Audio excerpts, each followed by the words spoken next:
Welcome to The Explainer. I'm going to be your guide today as we explore what is honestly one of the most monumental, highly secretive, and just wildly consequential scientific endeavors in all of human history. We're going to be looking at the American-led effort to develop a functional atomic weapon during World War II. It's an operation that literally altered the entire trajectory of modern civilization. So, what if Nazi Germany had built the atomic bomb first? I know it's a terrifying thought, right? But that's exactly where our story begins. Back in 1938, German scientists Otto Hahn and Fritz Strassmann actually discovered nuclear fission. At the time, Germany was a global pioneer in physics and chemistry, boasting brilliant minds like Werner Heisenberg.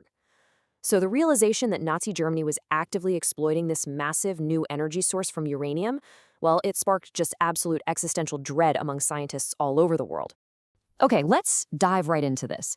To really grasp the sheer magnitude of this operation, we're going to walk through its history chronologically.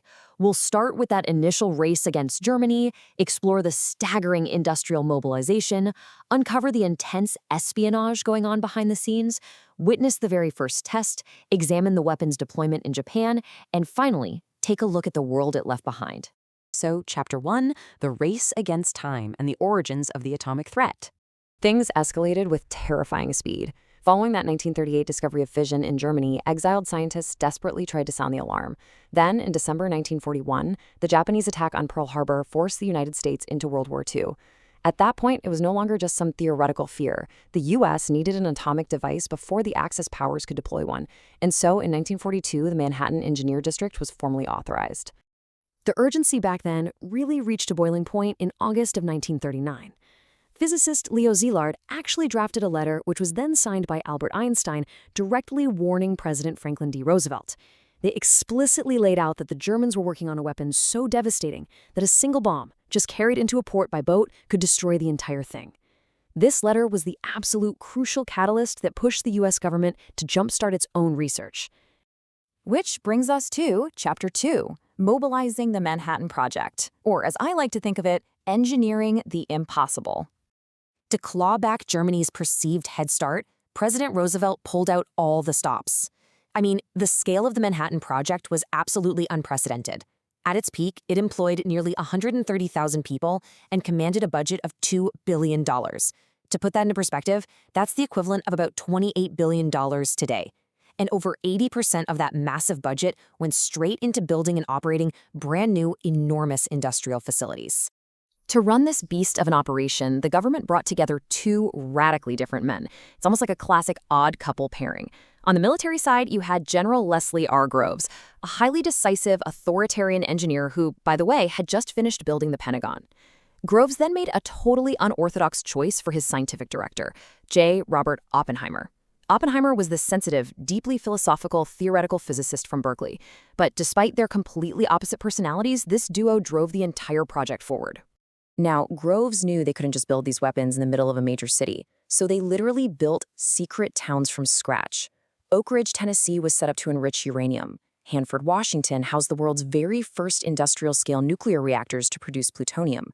And finally, Los Alamos, New Mexico, which was an isolated mesa chosen by Oppenheimer, was where the world's top scientists actually came together to design and assemble the weapons.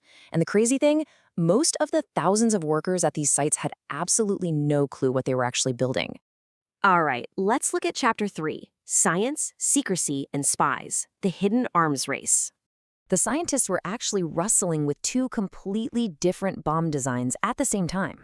The first was the gun assembly method, which basically fired one mass of uranium-235 into another. It was simpler, sure, but it required highly enriched uranium. The second was the implosion design. This method was incredibly complex. It used explosive lenses to perfectly compress a plutonium core, but it was also highly efficient. While the American scientists were trying to crack these designs, General Groves was, understandably, obsessed with what the Germans were up to. He actually launched Operation Alamos, which was a secret intelligence mission that sent scientists right alongside troops into liberated Europe.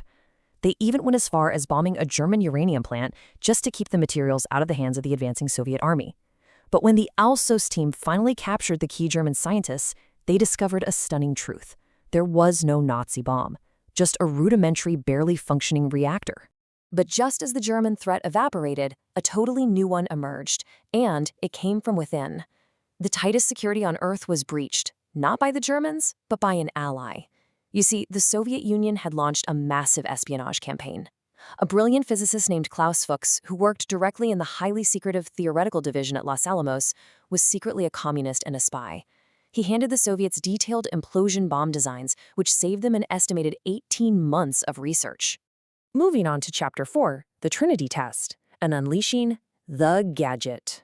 By the summer of 1945, that complex implosion design was finally ready, but they really had to prove it would actually work outside of a chalkboard. So on July 16, 1945, out in the remote desert of Alamogordo, New Mexico, they detonated the first nuclear explosion in human history, codenamed Trinity. And it was an absolute success. The plutonium device released energy equivalent to 21 kilotons of TNT, sending a massive mushroom cloud soaring thousands of feet into the air. Witnessing that unimaginable flash of light and feeling the devastating shockwave, the scientists instantly understood that the world had changed forever. J. Robert Oppenheimer famously recalled a line from the Hindu scripture, the Bhagavad Gita, "Now I am become death, the destroyer of worlds." It was a profound, deeply sobering realization of the catastrophic power they had just unlocked. And that brings us to Chapter 5, Hiroshima and Nagasaki, the world altered. Once the Trinity test proved the technology actually worked, it was very quickly integrated into U.S. military strategy to end the war in the Pacific. On August 6, 1945, the untested uranium gun assembly bomb, nicknamed Little Boy, was dropped on the city of Hiroshima. Just 3 days later, on August 9th, the plutonium implosion bomb, Fat Man, was detonated over Nagasaki. The level of devastation was just completely unprecedented. A single weapon could now level an entire city in seconds. Following the destruction of these two cities, the Japanese government informed Washington of their intent to surrender on August 10th. They formally signed the surrender on September 2nd, 1945, finally bringing a close to the Second World War. But the human cost of this new technology was staggering. It's a heavy number to process, but the combined initial death toll from the two bombs dropped on Hiroshima and Nagasaki exceeded 100,000 people, and tens of thousands more tragically succumbed to injuries and radiation in the years that followed. The very nature of warfare, and frankly our human capacity for destruction, had been permanently and drastically escalated. Finally, Chapter 6, the Atomic Legacy, and the Dawn of the Cold War. The end of World War II definitely did not mean the end of the atomic story. Not even close. The U.S. formed the Atomic Energy Commission to oversee this immense new technology. And, thanks to spies like Klaus Fuchs, the Soviet Union tested their own bomb in 1949, which officially kicked off a decades-long Cold War arms race. However, it's also important to note that the scientific breakthroughs of the Manhattan Project paves the way for peaceful applications too, like commercial nuclear power, radiation therapy for cancer, and advanced medical imaging. But on a geopolitical scale, the Manhattan Project fundamentally shifted how nations interact with one another. We move from an era of conventional warfare between superpowers straight into an era of nuclear deterrence. With multiple nations eventually possessing weapons capable of literally erasing civilization, global diplomacy became anchored in the very tense reality of mutually assured destruction. Ultimately, the Manhattan Project was an unparalleled feat of science, industry, and human coordination, entirely driven by the absolute desperation of a global war. It brought an end to that conflict, yes, but it birthed an entirely new set of existential challenges for humanity.